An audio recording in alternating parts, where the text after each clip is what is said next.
everyone, this is Maria from MLB Reborns. If you remember, a couple days ago I did a tutorial showing everyone how I make these little pacifiers that are very cute and unique, and I got a request from someone asking me to showcase the pacifier on an actual Reborn to see how it would look. So I have baby Talia here.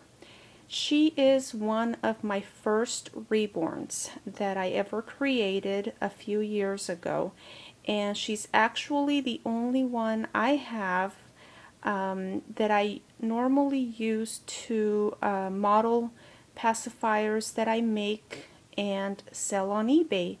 And she is a preemie, so the pacifiers that I make are for small babies, because I couldn't find pacifiers that would fit my daughter's small reborns. I started making my own, and this was one of them. So here is Talia, and this is how she looks with the little pacifier, and she looks adorable, of course. But since I have you here, and I know that there are people out there, let me go ahead and set her down. I know that there are some of you out there who are interested in starting to reborn and start the hobby up more on the creating side than the collection side. And so Talia is one of my first babies. So having said that, I do want to go through and show you what she looks like so that you can get an idea of how your first or one of your first reborns may look. Okay, you are all familiar with my babies that I make now, and you know the quality of my work. I went into this hobby wanting to do the best possible work on my babies, and the first ones that I created I made for my daughters. So I didn't go into the creating process thinking I was going to do awful. I really thought, when I first opened the box that contained my daughter's first reborn, I purchased it on eBay, and I took him out of the boxes. It was an ember sculpt. I took him out of the box and I thought, you know, I think I can do this. And saying and doing are two different things. I mean, looking at Talia, she does look super cute, but she does have issues. And so I am going to show you what you can expect with your first, second, third, or even fourth reborn going into the hobby. Do not expect immediate results. What I have learned throughout the years with a lot of trial and error is that you learn by doing. And if you're going into it thinking that your first reborn is going to turn out wonderfully, you're looking at this hobby through rose-colored glasses. And I don't want to prevent you from fulfilling the dream of making your own reborn, because it is possible. But with your first kit, I would definitely start with an inexpensive kit that if you mess up, you won't be in the hole for $100. You can get inexpensive kits at Bountiful Baby.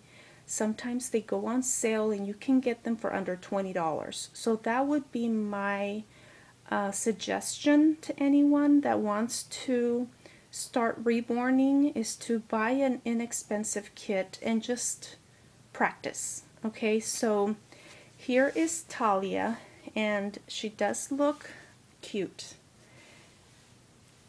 I am going to take her passy away, and I know I'm at a weird angle, so let me go ahead and move around and show you what I'm talking about. So I used Talia like I said, to model my baby pacifiers, and that's about it. I do not cuddle her, I don't play with her. She was one of my firsts. I made it for my daughter, and she downsized her collection, and I kept Talia solely for modeling purposes. So, okay, let me go ahead and disrobe her, and this is what she looks like. So when you start reborning, one of the first things that you have to address is the whole mottling thing. And I don't know if you can see her detailing. There it is. So that was my third or fourth try at modeling. Okay, and that's the bottom of her feet.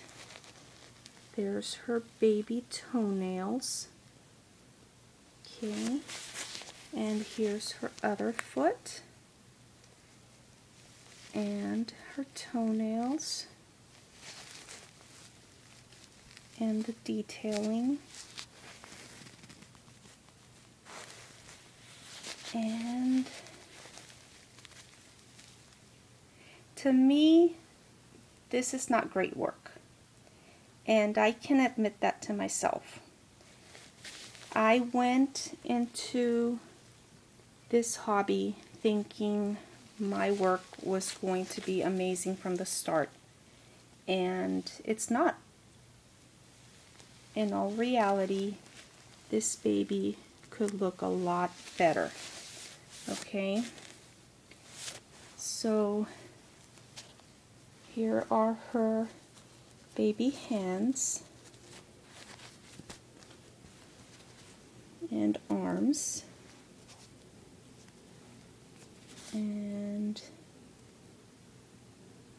there is the vein. I hope the camera can pick it up. I can see it right there. Okay, and then the inside of her hand, and again there's the vein, and here is my mottling, and there's her hands.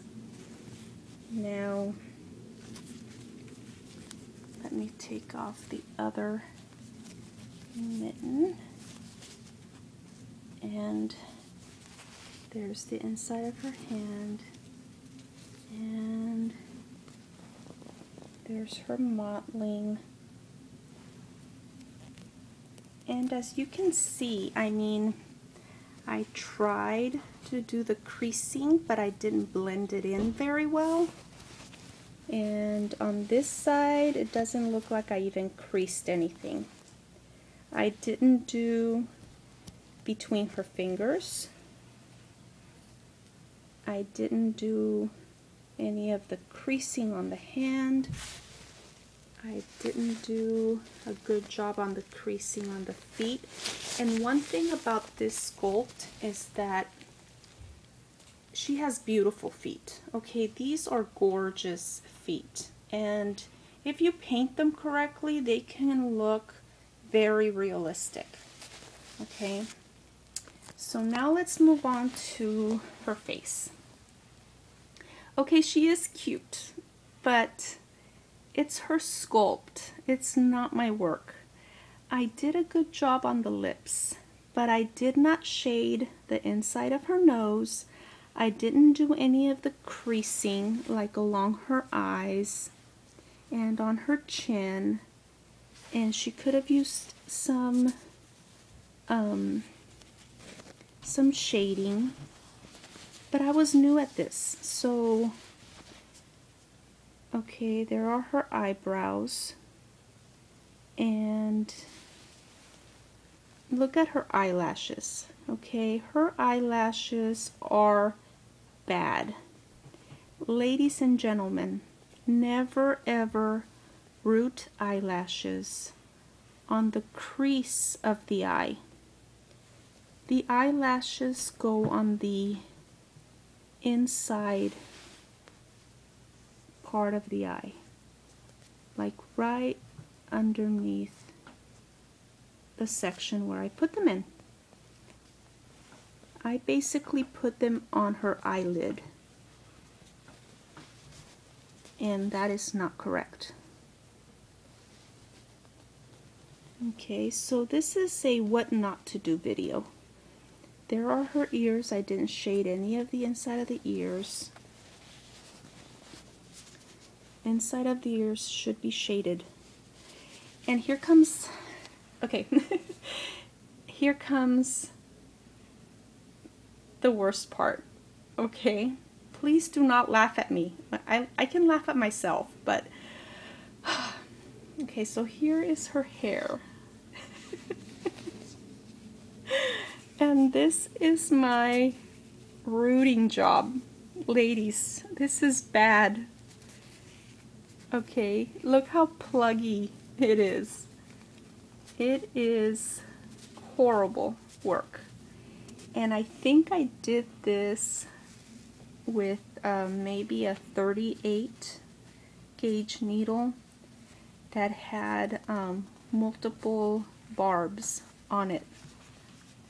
That is not the way to root a head.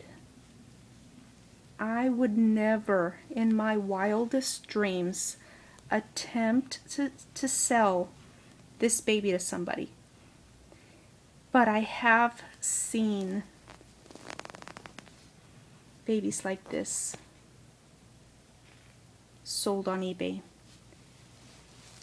After I made Talia and realized I could do better, I tried it again, and I reborned a sculpt that shares the same limbs as Talia. I can't remember what the name of the sculpt is, but I think he has closed eyes.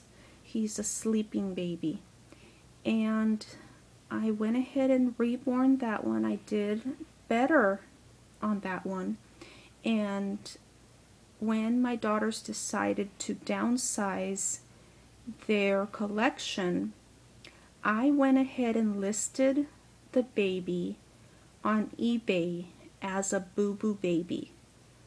And I very clearly described the condition of the baby, and I explained to the buyers that he had been one of my first reborns and that the baby did have some imperfections, and I clearly disclosed them on eBay. Somebody bought that baby and sent me a message saying they loved it. They loved him, and they really didn't know what I was talking about when I said he was a boo-boo baby. So, beauty is in the eye of the beholder. I really, really believe that. I'm a strong believer in that. And this baby to me is not sellable. I would not sell this baby to anyone because I know how good a baby can look, and this to me is not good. But it is one of my first reborns, my first work, and it was the best I could do at the time because I was still learning. So cut yourself some slack when you do start reborning, and go into it knowing you're going to make mistakes, and it may not be your best work, but you can only improve from there. You guys have seen my other babies, you know what they look like, and I recently, gave away Isaac, and I still have Tracy. I haven't sold him on eBay. I listed him, but he didn't sell, so I will be relisting him. But, so there is my first work, and and here is my latest piece of work. And ladies, this is a 4-year difference. I have learned so much. I have reborned at least 100 reborns, and I have sold them and given them away to people across the country. And I enjoy the hobby so much that I gave myself the time to try and do better work. And I think I have succeeded in doing just that. I think my work has improved tremendously, and I am very happy with my growth thus far. I still have a lot to learn, but look at the difference. And I think it's a big difference, and I just want to encourage everyone that wants to start reborning to start. Don't wait. Do not be afraid that you're going to mess up. Like I said, buy yourself an inexpensive kit and just do it. And you will be so thankful, you know, a year down the line when your work starts looking so much better, and you will have learned so much, and you will be so proud of yourself, and you will be able to call yourself an artist. And so I just want to encourage everyone, and just continue doing what you love. Continue to reborn, continue to collect reborns. Whatever makes you happy, that's what you need to continue to do. So that's it, ladies. I will talk to you soon, and I hope you enjoyed this video. See you later. Bye.